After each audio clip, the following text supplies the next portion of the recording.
Well, we've survived the first 9, and if at first you don't succeed, apparently part 10 is the one where they got it right.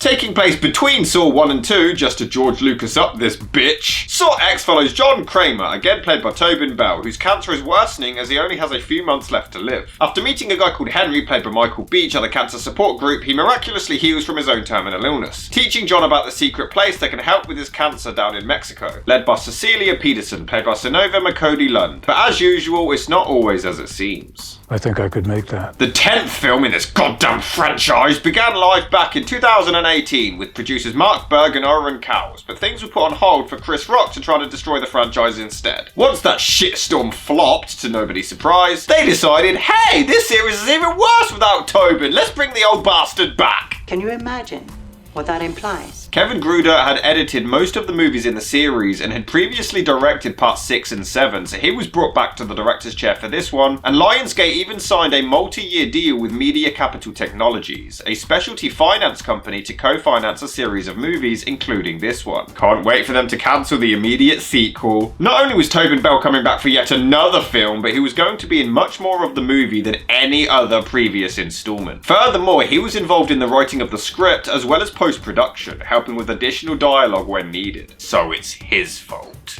Yes, it is. Not only that, but Shawnee Smith was coming back as Amanda and Costas Mandylor returned as Detective Hoffman, both of which mysteriously looking 20 years older, considering this is supposed to be a prequel. Should have given them both a backwards cap. But Gruder admitted that the Hoffman cameo is the most fan-servicey thing he has ever done. Points for honesty, I suppose. Wonderful. On a budget of $13 million, filming began in Mexico in October 2022 and wrapped in February the following year, breaking up the shooting schedule due to the more complex traps. Furthermore, the majority of the trademark Saw gore was done practically, barely using any CGI. The filmmakers did consider using CGI to de-age Tobin Bell and Shawnee Smith, but I guess they saw Indiana Jones 5 and thought, nah, that looks shit, we'll just have it make no sense instead. Sure. And the assistant editor, Steve Forner, had the police called on him at one point as he was editing one of the traps, and the neighbors were convinced that he was really torturing someone to death. And the exchange between him and the cops really shows the competency of the US police force. And Forner was like, actually, I'm just working on a movie. You can come in and see it if you want. The cops started laughing. They said, we want to, but you know, you're alright. It must have been a pretty realistic performance. And this is why Jeffrey Dahmer was allowed to eat people. Thank you. Marketing for the movie was really weird as Lionsgate held a Saw blood drive. Audiences could donate blood to the American Red Cross in exchange for free tickets to the movie. It's a good cause, but it's just a bit weird. Saw X was released on September the 29th, 2023 and was a huge hit, grossing $125.3 million worldwide and was widely loved by both fans of the series and critics, considering it a welcomed return to form of the saga and back to what made the first few films so great, considering it a unique change to the series. But that's my issue. Is it a change to the series? It's another opening trap with a character we don't know or care about losing one of his senses with his fingers snapping, another scene of John Kramer undergoing brain tumor surgery, another scene trying to get us to feel sorry for the crazy homicidal serial killer, another scene of John somehow knowing everything and predicting everything to ever exist in the world ever, another scene of John putting people who have wronged him in a trap, another scene trying to convince us that John isn't actually a serial killer, another scene in a horror movie of a scared person inside a toilet cubicle with a killer lurking outside, another scene of a big group of people all put into a Saw trap and slowly dying one by one, another trap with a ridiculous challenge and an impossible time limit, another trap that involves John somehow knowing their every single goddamn move, another twist that isn't actually a twist. It's just another Saw movie. How is it different? But that being said, it does try to be different for the first half an hour or so. As explained, this continues Hollywood's boner and trying to get us to feel sorry for the villain. I mean, we're supposed to sympathise with him while he is literally sat there planning his next torture device. Admittedly, he does scrunch it up, so is the movie implying that he was about to give up life as Jigsaw because of this? But that doesn't make sense because at this point more than ever, he's desperate for survival. He's fighting for his life. So he should be more willing now to test people in these traps. And it turns out that John's only Jigsaw because he got conned out of some money. I mean, he's pretty obviously loaded, so this shouldn't be the cause of concern. He murders a bunch of people because the idiot got scammed. Yes, ladies and gentlemen, I got an email the other day from India saying that I won the jackpot. Well, I'm off to murder a bunch of people. It pains me to say this, but at least in the original 7 films, you could feel sorry for him. It was done in small spurts, so although he was butchering a bunch of people and then lying about it, you could feel bad when he gets denied cancer treatment. You could feel bad when he attempts suicide or loses his baby. It's okay to feel sorry for people in bad situations like that. But here, he's the main protagonist for the whole film, so it doesn't work. He thinks that he's been healed of his cancer, but it's all been faked because apparently they were dumb enough to leave town but leave all of the fucking evidence behind. And this is the whole cause of the revenge arc. But my point is, what he's done is far worse, so how can we feel sorry for him? Oh, poor Ted Bundy, just lost his girlfriend. Just want to give him a hug. At several points, they still lie and pretend that John is a good man who wants to help victims and keep them alive. It's asinine. You wouldn't. That's true. We won't, but Valentina might. You are murdering. Quit trying to make your movies mean something that they don't. Everyone deserves a chance. Your movies say otherwise, Johnny boy. All of you. You promised dying people. Dying people! Jesus Christ, you put a manic depressive in a trap of barbed wire! You've murdered people for smoking cigarettes! Someone gets a parking ticket and you chop their leg off! You could save their lives. And in doing so, you took advantage of the only thing that they still possessed. I'll swear to God, if he says the word Hope. fuck this movie, man! How is this anything new? This is original! This is the creative one! This is nothing like any of the others! The problem is, the villains constantly point out that John's full of shit as well. This is not right. We don't kill. You chopped a fucking head off! Because you wouldn't be responsible for killing anyone, would you? Fucking hypocrite. Electoral moral decency from you. And we're supposed to disagree with them? I'm dying. I am dying. You're a serial killer! Why should we give a shit? That being said, Tobin Bell is phenomenal in this film, and this is easily his best performance in the franchise. It's amazing. He genuinely does come across as a dying man. You can see how desperate he is for this treatment, willing to risk anything and everything. And once he's convinced that he's cancer-free, his acting is tremendous. I honestly can't fault the performance one bit. It's weird that the opening trap that was on all of the marketing posters isn't even a real trap. No, John sees a staff member at the hospital consider stealing a patient's watch and then fantasizes about putting him in a trap. His eyeballs get sucked through some tubes, which admittedly is kind of cool, but how the hell is John picturing all of this within seconds, the sicko?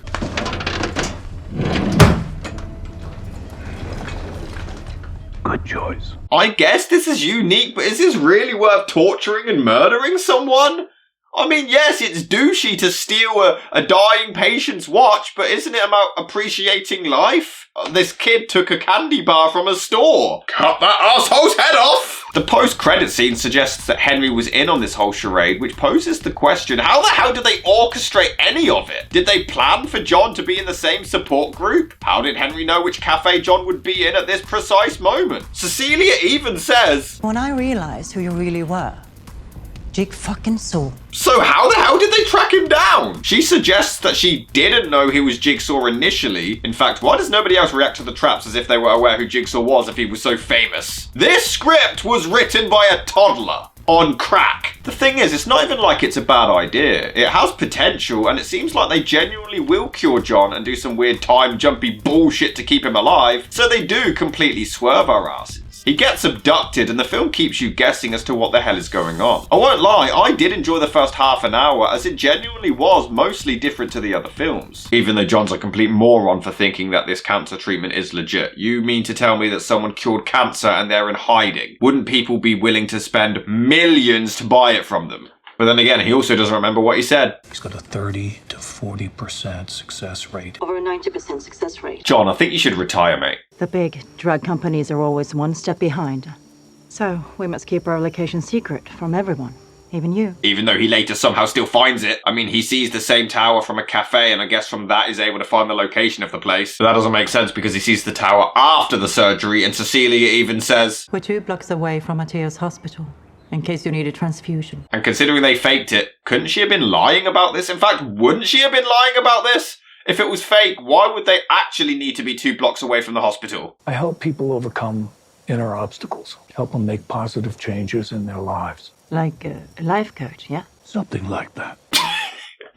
Shut up. Admittedly, everyone does seem genuine in their efforts to try to save John's life. But my god, it has some of the laziest and poorly written foreshadowing I have ever seen. He meets a young Mexican boy named Carlos who doesn't speak any English, yet later on in the film understands perfect English. Want to come inside?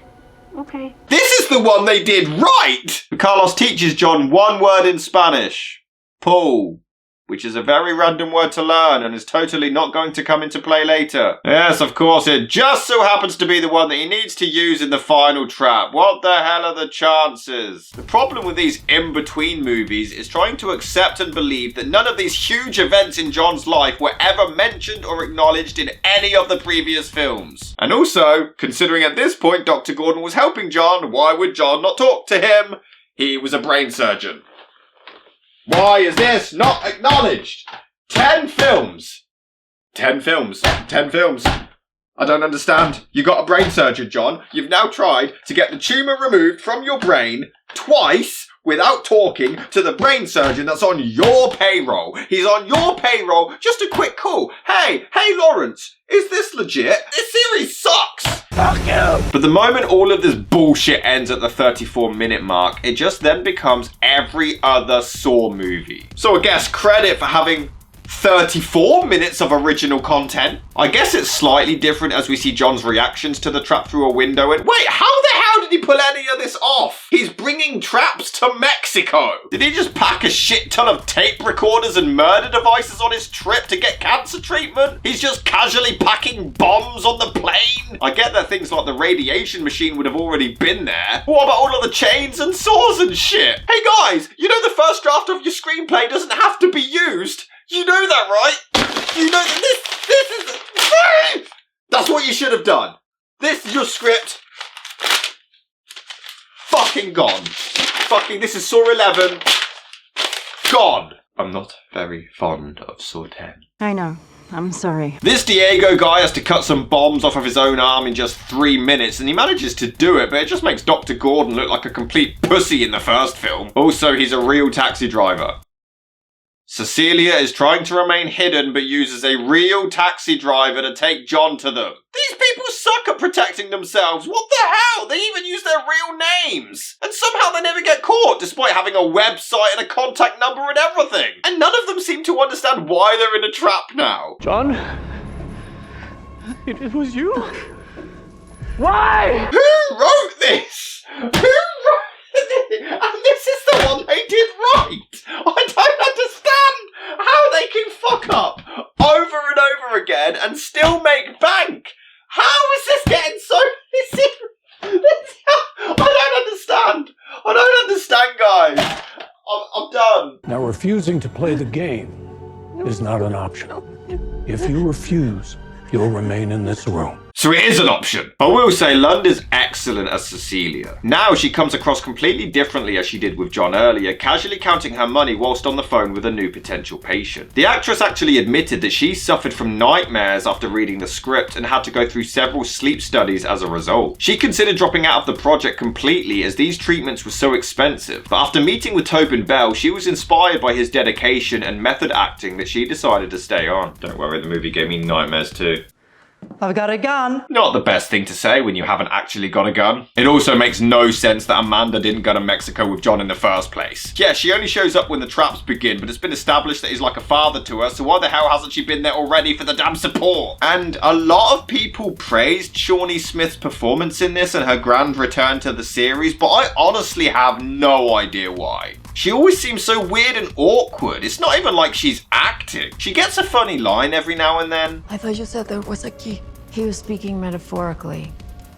He does that a lot. But it's like she wandered on set. Does she even realize she's part of a Hollywood production? During the final trap, the tension is completely ruined as it keeps cutting to Amanda having a seizure and pulling a face that is supposed to constitute acting. But it's so distracting. What the hell is she even doing? She's a lot more sympathetic in this one, which is a nice change from the random psychopath she was in Saw 3. And I guess it leaks well into Saw 2 as she wasn't a full-blown crazy killer yet. We're only trying to help you. Did you really think that that was going to work? I'm gonna kill both of you, motherfucker. motherfucker! Yes, threaten the crazy people who are holding you captive in a demented death trap. That's another problem with this movie. These characters are fucking morons. You know, I'd die for you, baby. This is the most forced dialogue I have ever heard. Who didn't see this plot coming? Who didn't see where this story was going? I want to know. Stevie Wonder and Helen Keller having a staring contest called this shit. The lecture in moral decency from you. Are you aware that you're John Kramer? Considering this is supposed to be sympathetic, give people a chance and totally not murdering John Kramer, he still gives them impossible challenges with impossible time limits. One dude, Mateo, has to cut out a piece of his own brain with a time limit. I mean, I'll give him this much, the acting is fantastic. Although they need a rope at one point and Cecilia casually cuts into her friend's corpse to retrieve her intestines, which is kind of funny. No clue how the hell John would predict that she would end up doing that, but shh. And despite already duping him, Cecilia still begs and pleads that her father can actually heal him. Why would you think that this would ever work a second time, you silly cunt? And despite Mateo literally just watching his mate kick the bucket, he's still hesitant to play the damn game. He ends up dying, but this is on some bullshit. He cuts a piece of his own brain out. He actually does it. But since the brain matter doesn't dissolve in time, it doesn't count and he dies. Yet John doesn't seem to understand his own rules, considering Mateo clearly valued life and learned his lesson. This is some bullshit, John, you old fart. In fact, the bird who cuts her own leg off does cut her own leg off. She valued her life as well, but she ran out of time. In fact, he's supposed to want everyone to survive, but there needs to be 2 people left at the end, so everyone except 2 had to actually die. You're a liar, John. Your films are shit, you don't know your own message, and I hope you get some cereal and there's not enough in the box. Then a girl called Gabriella is up for a trap, but John is clearly a simp considering Mateo refused to play the tape recorded and got an electric shock, but Gabriella does it and nothing happens. He just gets on the microphone and casually explains she needs to play. Where's the equality, John? Admittedly, the radiation trap is pretty damn brutal, but you're telling me this isn't murder, Kramer? You're hanging a woman in front of a radiation machine. They are so desperate to get us to feel sorry for, and like John, it's pathetic. Clearly, the only way to achieve this is to have the elderly cancer patient climb into his own trap, and then have Cecilia be the most over-the-top, ridiculous character ever put to screen. She would make Cruella de Vil seem sensible. She murders Gabriella. Yeah, she goes from douchey con artist to straight-up psychopathic serial killer. But it doesn't work. She could burn down an entire orphanage and then shit on the children's corpses, and it wouldn't come anywhere close to all of the evil shit that John's done in his lifetime. And if that isn't enough, have Cecilia abduct a small child and John must protect him. So what exactly was John's plan? He finds out Cecilia is banging this guy Parker and they arrange for him to show up. They bank on him figuring out the plan and revealing all of this. Now, this is unlikely, but I can accept that. But then they somehow knew that Carlos would be nearby, somehow knew that they would force them both into the trap, assuming he planned the other person to be Amanda and not the boy, and somehow knew that they would then bugger off to get the money and trap themselves. And how did he know that this would happen now and not earlier when he could have been put in one of the other different traps? And the bag of money was down in the main room the entire time, so they risked them not finding it first. And this movie is dumb. It makes no sense. This franchise is shit, and I'm sorry. I'm just sick of people pretending like this franchise is smarter than it actually is. Are you fucking crazy? I suppose it's kind of cool to see Jigsaw get put in his own trap for the first time, but it's not even done correctly. This should be done as a form of karma and revenge, but instead we're supposed to be rooting for him and feeling sorry for him. It doesn't make sense. It is sad to see a child go through it, even if he has no personality and we know nothing about him. It's a cheap sympathy trick because it's a child, so it has to work. Although the kid is pretty badass, as John keeps telling him not to pull the lever, but he does it anyway to save him. Stop it, you're killing him! Yes? So what? He's a murderer. Pay attention. The twist in this one isn't even a twist. It's just a lazy attempt to explain how John predicted everything in this trap. Although it takes a while for the door to slam and trap them inside. Shouldn't he have done that instantly? What if they escaped? Cecilia ends up avoiding some gas by sticking her head through a glory hole. But what happens to her then? What, she just staying there forever? But look, he gives Carlos some money, so we have to like him now. The movie literally ends with 2 crazy serial killers escorting the child off into the sunset like it's a wholesome story. Yeah, watch them go off to torture and kill innocent people. Yay! Are we forgetting that this is following the movie where John was completely willing to get Zepp to murder a child? This is then the movie that leaks into the film in which John is bragging that a young teenage boy is going to be coughing up blood. And let's not forget the one that comes after that, where he's holding a little girl hostage. What about Saw 6? He literally murdered a man in front of his sister who did nothing